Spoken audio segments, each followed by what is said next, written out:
ఇవాళ పట్టభద్రుల ఎమ్మెల్సీ ఎన్నిక నిన్న మొన్న బీఆర్ఎస్ పార్టీ వాళ్ళు ఎవరు తిరిగిపోతా ఉన్నట్టున్నారు. ప్రశ్నించే గొంతుక తీసుకొచ్చినాం అమెరికా నుంచి, ఆ గొంతుక కోటేయమని చెప్తా ఉన్నారు. అమెరికాలో చదువుకున్నాడు, గొప్పవాడు, ఉన్నత విద్యావంతుడు. కానీ సార్ తప్పేం లేదు, నేను సర్కార్ బళ్ళనే చదువుకున్నా, ఒక 100 మంది పిల్లలకు చదువు చెప్పిస్తా ఉన్నా సార్. నేను సర్కార్ కాలేజీలోనే చదువుకున్నా, 200-300 మంది పేద పిల్లలకు ఆపరేషన్లు చేయించి బతుకుతున్నటువంటి సార్.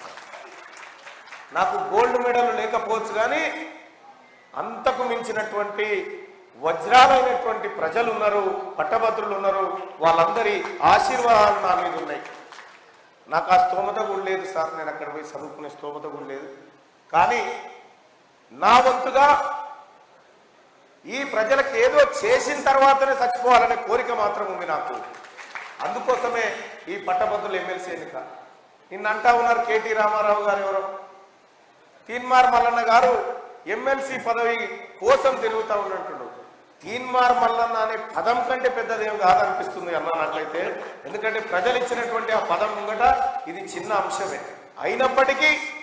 అయినప్పటికీ బాధ్యతతో దాన్ని నెరవేర్చి దానికి ఒక మంచి పేరు తీసుకురావాలన్న ఉద్దేశంతో వస్తున్నటువంటి మాట మీకు చెప్తా ఉన్నా సోదరులారా. ఇక కేటీ